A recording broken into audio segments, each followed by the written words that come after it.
कभी नंगा हो के गंदा जिस्म जिस पे कोई थूकता भी नहीं है, सही कहा था खलील रहमान कमर ने, उसकी नुमाइश के लिए निकल जाए ये गेंडा सिफ्त औरत और कहे कि मेरा जिस्म मेरी मर्ज़ी। भी तुम्हारा जिस्म ठीक है, तुम्हारी मर्ज़ी, तुम अपनी मर्ज़ी चलाओ, लेकिन कोई और इस पे अपनी मर्ज़ी चलाना चाहता भी नहीं है।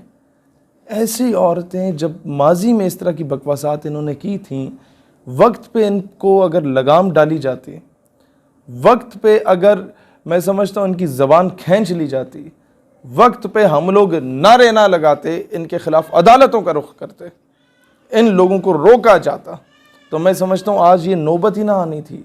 ये वो बदबूदार किस्म के चेहरे हैं, ये वो नुत्फ़ा हराम है कि जिनको पब्लिक ने, गवर्नमेंट ने, मीडिया ने खुद मौके फराम किए कि आओ बकवास करो। इनको वक्त पे रोका जाता, इनके ख़िलाफ़ अदालती कार्रवाई की जाती। आज भी मैं ये कहना चाहता हूँ, FIA के अंदर जब तक इसके साइबर क्राइम विंग में नामूस रिसालत सेल नहीं बनेगा, इन चीज़ों का सद्भाव नहीं हो सकता, क्योंकि 100 और हज़ारों किस्म के केसेस FIA के अंदर आते हैं साइबर क्राइम विंग में, और ये केसेस पसे पुश रख दिए जाते हैं। एक बंदा चोर है, मुल्क की दौलत चोरी करके बाहर गया, उसे आप इंटरपोल के ज़रिए पाकिस्तान वापस बुला सकते हैं। तो रसूलुल्लाह अलैहिस्सलाम या किसी भी नबी, किसी भी सहाबा, किसी भी मुक़द्दस शख्सियत के गुस्ताख को इंटरपोल के ज़रिए वापस क्यों नहीं बुलाया जा सकता? पैमरा का और उनका कोई शख्स था जिसने बाद में कहा कि जी आप व्हाट्सएप पे या डायरेक्ट हमसे मुलाकात करें, हमने व्हाट्सएप का कहा, तो जिस दिन उसने कॉल की हमारे भाई अबू बकर फरीदी को कि जी आपने खलील रहमान कमर के ख़िलाफ़, उसने कहा नहीं, मारवी सरमत के ख़िलाफ़। कहते हैं अच्छा चलो 3 बजे हमारी ऑनलाइन मीटिंग होगी।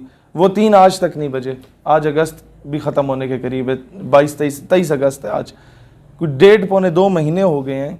उन लोगों ने, हम वो 3 बजे का इंतज़ार कर रहे हैं कि कब कॉल करेंगे और हमारे केस को सुनेंगे। ये फ्रॉडिया हमारे महकमों में, इदारों में घुसे हुए हैं। अब इस कौम को हम लोग क्या बताएं? क्या कहते हैं आप इसके बारे में? देखें, सबसे बड़ा कसूर इसमें हम लोगों का अपना ये है कि ऐसे तमाम तवाइफ़ें जो, ये पहली बार नहीं है, कभी 295C के बारे में बकवास करें, कभी सलमान तासीर के हक़ में निकल जाएं, कभी किसी गुस्ताखाना ब्लॉगर के हक़ में निकल जाएं। सबसे बड़ा कसूर ये होता है, मैं उलमा से, मशाइख से, पब्लिक से कहूँगा कि खुदा का वास्ता है इसके ख़िलाफ़ अब रैलियाँ ना निकालना, ये और पॉपुलर होगी और इसी चीज़ की बुनियाद बना के ये मगरिब से पैसे भी लेगी, ये लोग प्रोमोट होते हैं, इनको एड मिलेगी, इसी बुनियाद पर इन्होंने हीरो बन जाना है।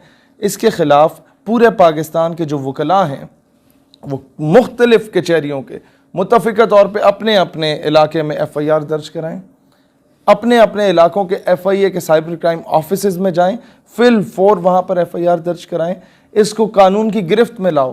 पहला काम कानूनी एतबार से पूरा करें ताकि इसे हुकूमत मजबूर हो जाए इंटरपोल के ज़रिए वापस बुलाने में, और वहाँ से अंदाज़ा होगा कि हुकूमत सिंसियर है भी या नहीं, वो सीरियस लेगी इस मामले को या नहीं लेगी। अगर वो सीरियस लेती है तो वेल एंड गुड, सीरियस नहीं लेती तो और हज़ार रास्ते हैं इस तरह के लोगों के मुंह बंद करवाने के, फिर लोग मजबूर हो जाते हैं। लेकिन सबसे पहला रास्ता मैं आवाम से कहता हूँ, कानून की तरफ जाएं। PTA का क्या काम है?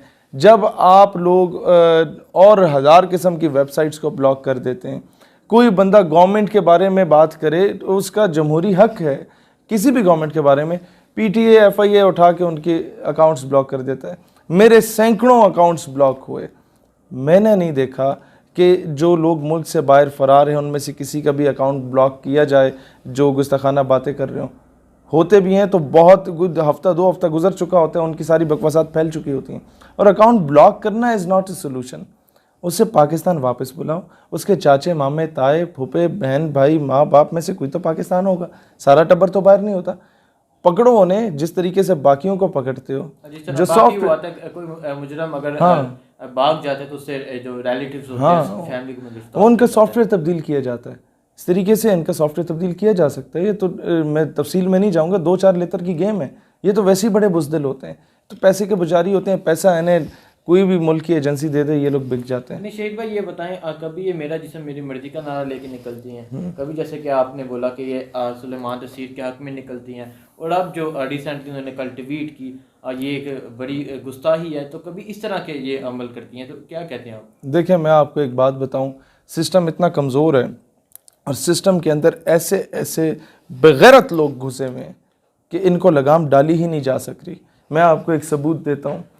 मार्च में हम लोगों ने चेयरमैन पैमरा, जो आपके इलेक्ट्रॉनिक मीडिया की रेगुलेटरी अथॉरिटी है, उसको एक प्रॉपर एप्लीकेशन दी, या आपको मैं फुटेज भी दे दूंगा आपके मीडिया के लिए।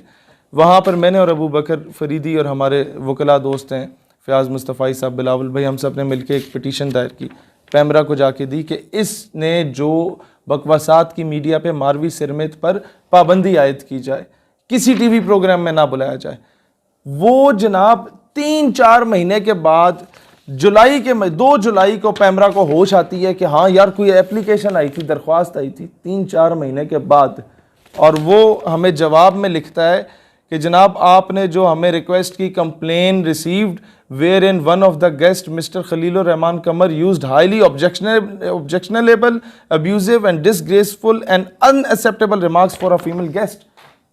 यानी कि उन्होंने झूठ पर मबनी, हमने दरख्वास्त दायर की मारवी सिरमत के अगेंस्ट। पैमरा जो है हमें रिप्लाई में कहता है कि आपने जो दरख्वास्त की उसके खिलाफ, खलीलुर रहमान कमर के खिलाफ, इन्होंने पूरे डॉक्यूमेंट को टेम्पर कर दिया।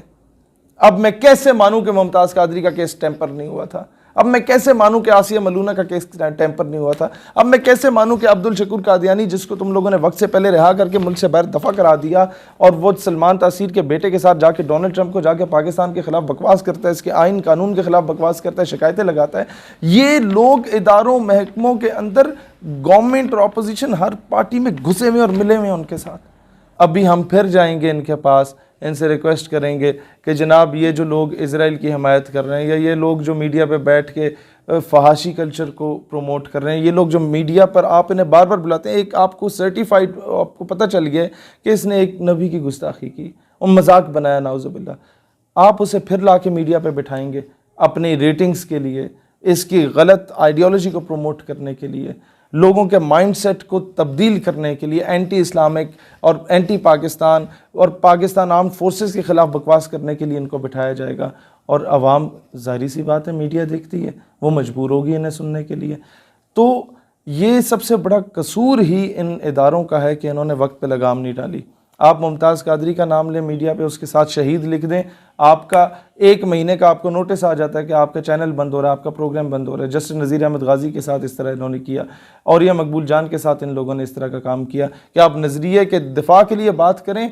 अजीब मामला है कि इस्लामी जमहूरिया पाकिस्तान में आप पाकिस्तान की इस्लामिक आइडियोलॉजी की दिफा करें तो आपका प्रोग्राम बंद हो जाता है।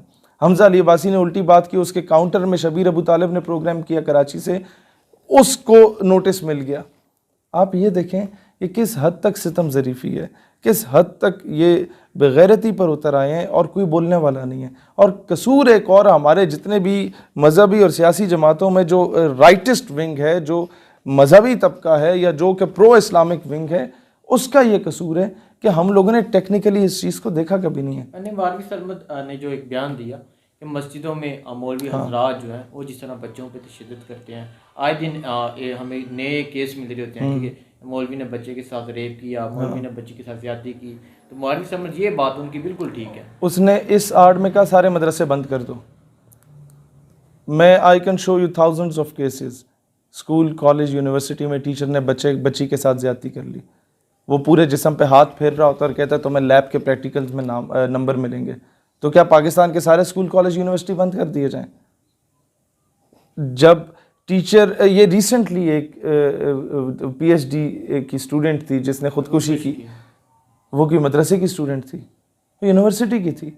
उसका टीचर, मेरा ख्याल है ये उसकी बेटी की उम्र की होगी, जो उसके साथ ज्यादती करता था, उसको मेंटली टॉर्चर करता था, उसको हरास करता था। तो ऐसा शख्स, कोई मौलवी हो या टीचर हो या लिबरल हो या कोई भी हो, उसके खिलाफ कार्रवाई होनी चाहिए। उसकी आड़ में सारों के खिलाफ कार्रवाई के तुक नहीं बनती।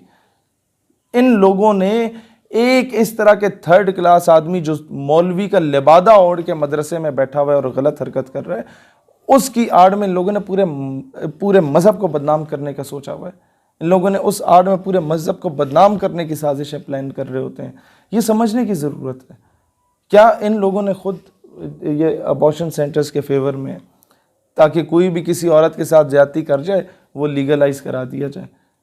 कोई माँ बहन बेटी उसकी इज़्ज़त, उसके माँ बाप की इज़्ज़त, उसका इन्हें ख्याल नहीं होगा। पाकिस्तान में होमोसेक्सुअलिटी को प्रमोट करने में सबसे अहम किरदार इस बदबख्त का है, मालवी सिरमित का। अब मसला ये कि भाई तुम्हें अपनी हवस मिटानी है तो उसके खाते में पूरे पाकिस्तान को तो रगड़ा ना दो। क्या बोलूँ, ये इतनी बदसूरत किस्म की अगर है ही अपनी हरकत व सकनात की वजह से, तो मैं समझता हूँ कि इसका कसूरवार पूरे मुल्क को नहीं ठहराना चाहिए। और जिस जगह पे ये बैठी हुई है, मैं तो पर इसके साथ बहुत सी लिबरल्स हैं, ये अकेली नहीं है। इनके साथ जब ये मार्च करती हैं, जब औरत मार्च निकलती हैं, तो वो हज़ारों की तादाद में वो मार्च निकलते हैं। वो हज़ारों, 150, 200 और पूरे पाकिस्तान में एक बार निकलते हैं। और इनमें से अक्सरियत वो लोग होते हैं जो बाहर मुल्कों से पले बड़े होते हैं, आते हैं, और उनके आईडी कार्ड्स पे भी उनके माँ बाप का नाम नहीं लिखा होता, माँ का शायद लिखा हो, बाप का नहीं लिखा होता। और आइडियलाइज भी ये उसी वेस्टर्नाइज कल्चर को करते हैं जहाँ पर वालिद मोहतरम का नाम नहीं लिखा होता। तो ये जब वुमन राइट्स या ह्यूमन राइट्स की बात करते हैं तो सबसे पहले डोनाल्ड ट्रंप के राइट्स की बात करो कि उस बेचारे को हक मिले, जॉर्ज बुश को हक मिले कि यार तुम्हें पता होना चाहिए तुम्हारे वालिद साहब कौन है। तो कौन था जिसको ये शर्फ हासिल हुआ कि आप जैसे साहिबजादे उसके पैदा हुए। तो जनाब उसे पता चलना चाहिए कि मोहल्ले में जो 600 बंदे हैं उनमें से टेरी है, जेरी है, उनमें से कौन कौन है इसकी औलाद।